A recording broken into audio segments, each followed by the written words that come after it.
Namaskaram and welcome to the second part of our art story series on Bodhidharma. So in the previous story you saw that the meeting of Prajnatara and Bodhidharma.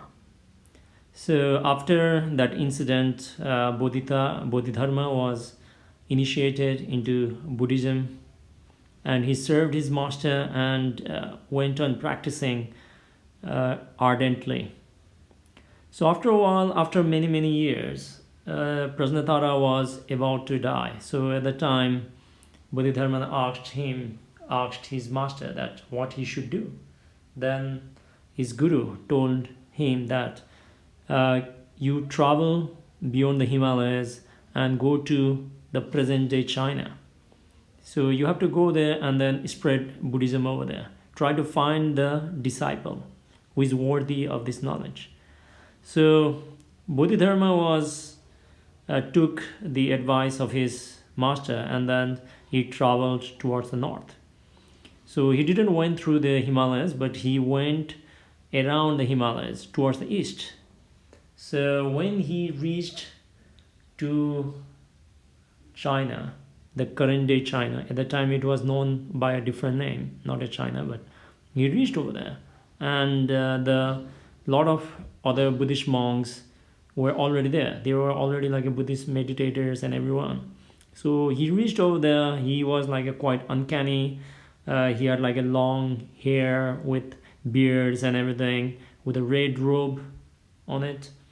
So after many incidents, one of the Buddhist monastery invited him to come and provide the discourse and the teachings of the Buddha that he has brought from India. So they were very much excited because they are coming from the land where Buddha attained enlightenment and where the Buddhism was flourishing. So they thought that maybe Bodhidharma would be able to give them some teachings. So on the day they invited him, he sat up in the platform. The monastery had got lot of monks. Okay, so some were very experienced monks, some were novice. Everybody sat down quietly over there, and then they were waiting for Bodhidharma to speak. So Bodhidharma just sat over there, and sat over there silently. So all the monks were waiting for Bodhidharma to say something. They just waited.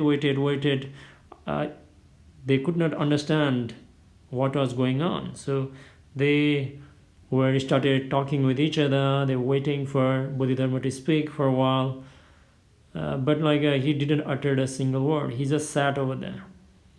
So maybe some of the senior teachers might thought that, okay, maybe Bodhidharma is going to speak after a while. So he said, patiently asked everybody to wait until he speaks. A lot of time spent for them to wait for him to speak.